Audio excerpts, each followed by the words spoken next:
Shalom saudara, renungan kita hari ini kita akan kembali melihat bagaimana dan apa yang terjadi yang dilakukan oleh murid-murid Yesus pada saat itu.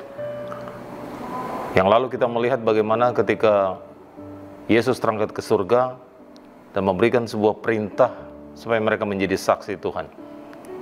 Dan di pasal yang kedua kita melihat bagaimana terjadi pencurahan Roh Kudus atau yang disebut dengan hari Pentakosta, 10 hari kemudian setelah dia terangkat, pencurahan Roh Kudus. Dan saudara, ketika Roh Kudus tercurah atas kehidupan murid-murid itu, sesuatu yang dahsyat terjadi sehingga orang lain menyangka mereka itu sedang mabuk. Di ayat 14 pasal yang kedua Kisah Rasul, di sana dikatakan, maka bangkitlah Petrus berdiri dengan ke-11 rasul itu, dan dengan suara nyaring Petrus berkata kepada mereka, hai kamu orang-orang Yahudi dan kamu semua yang tinggal di Yerusalem, ketahuilah dan camkanlah perkataanku ini. Orang-orang ini tidak mabuk seperti yang kamu sangka, karena hari baru pukul 9. Tetapi itulah yang difirmankan Allah dengan perantaraan Nabi Yoel. Bapak Ibu Saudara yang terkasih di dalam Tuhan, kita lihat saudara, ketika Roh Kudus tercurah atas kehidupan mereka, yang terjadi adalah ada tanda-tanda ajaib yang terjadi di dalam kehidupan para murid pada saat itu. Sehingga ketika orang lain menyangka mereka sedang mabuk, Petrus berdiri dengan gagahnya dan berkata kepada orang-orang yang menuduh mereka sedang mabuk itu. Dan kita lihat saudara, di pasal kedua ini Petrus berkata bahwa itu sudah dinubuatkan dan terjadi penggenapan sesuai nubuatan Nabi Yoel. Dia jelaskan di dalam ayat 17, 18, dan 19, bahkan sampai 21. Sehingga ayat 21 dia berkata, dan barang siapa berseru kepada nama Tuhan akan diselamatkan.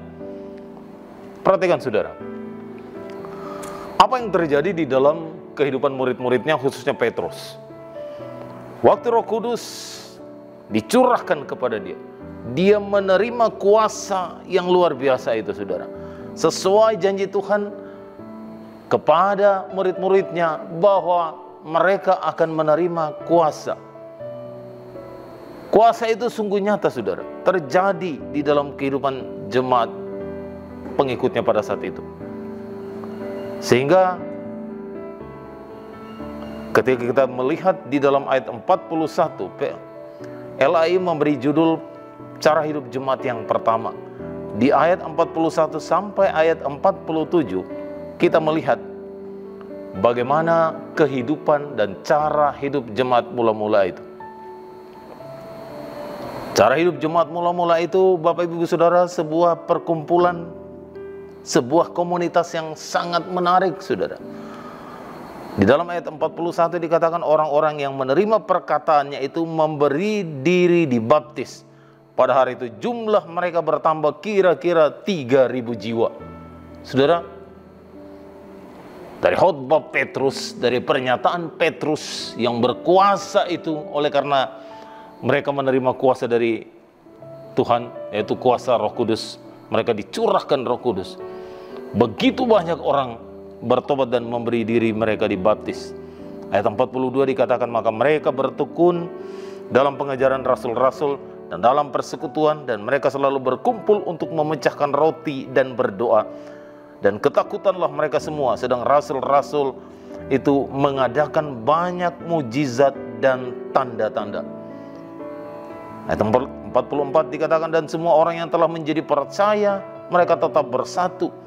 Segala kepunyaan mereka adalah kepunyaan bersama, dan selalu ada dari antara mereka yang menjual harta miliknya lalu membagi-bagikannya kepada semua orang sesuai dengan keperluan masing-masing. Dan dengan bertekun dan dengan sehati mereka berkumpul tiap-tiap hari dalam bait Allah. Mereka memecahkan roti di rumah masing-masing secara bergilir, dan mereka makan bersama-sama dengan gembira dan dengan tulus hati. Ayat 47, saudara, sungguh menarik ini. Sambil memuji Allah, dan mereka disukai semua orang. Dan tiap-tiap hari Tuhan menambahkan jumlah mereka dengan orang-orang yang diselamatkan. Sambil memuji Allah, mereka berkumpul semua orang, dan setiap hari kehidupan mereka disukai oleh orang lain.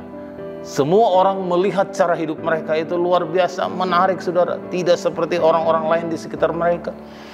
Sehingga dari cara hidup mereka, kesaksian hidup mereka, saudara, lihat, jumlah mereka ditambahkan hari ke hari. Oleh karena itu, Bapak Ibu Saudara yang terkasih di dalam Tuhan, kuasa Roh Kudus itu sudah dicurahkan. Kita semua orang-orang percaya kepada Kristus, Tuhan Yesus katakan kita akan menerima Roh Kudus. Dan kuasa itu ada di dalam diri saudara dan saya. Seringkali kita tidak menggunakan kuasa itu. Kenapa? Karena kita menganggap bahwa perintah Tuhan itu hanya sekedar sambil lalu. Perintah Tuhan itu mungkin hanya kita anggap sebagai anjuran, sehingga kita tidak terlalu mementingkan apa perintah Tuhan itu supaya untuk kita menjadi saksi. Padahal sesungguhnya ketika sebuah perintah itu dikatakan sebuah amanat, kamu akan menjadi saksiku, maka kuasa itu akan bersama dengan kita. Apapun kegiatan kita, apapun yang kita lakukan, mari, cara hidup jemaat mula-mula itu, cara hidup jemaat pertama itu, kita buktikan di tengah-tengah kehidupan kita, saudara dan saya. Komunitas kita, orang-orang percaya, orang-orang Kristen, dimanapun saudara berada, tunjukkanlah bahwa saudara adalah komunitas Kristen, bahwa saudara adalah saksi Tuhan. Sekali lagi saya katakan, selamat menjalani hari ini dan teruslah menjadi saksi Tuhan. Kita berdoa. Terima kasih ya Tuhan Yesus untuk firman-Mu hari ini yang kembali mengingatkan kami dan meneguhkan kami bahwa Engkau memerintahkan kami untuk menjadi saksi-Mu. Seperti yang terjadi di dalam kehidupan jemaat mula-mula yang kami pelajari dari Kisah Rasul ini. Ketika Roh Kudus dicurahkan bagi mereka, sungguh ya Tuhan, kehidupan mereka begitu berubah. Mereka begitu berani menyatakan siapa Engkau. Mereka begitu berani menyampaikan kisah kuasa Engkau, sehingga begitu banyak orang yang bertobat dan memberi diri mereka dibaptis.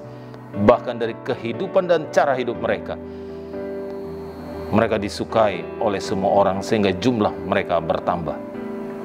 Dan biarlah kehidupan kami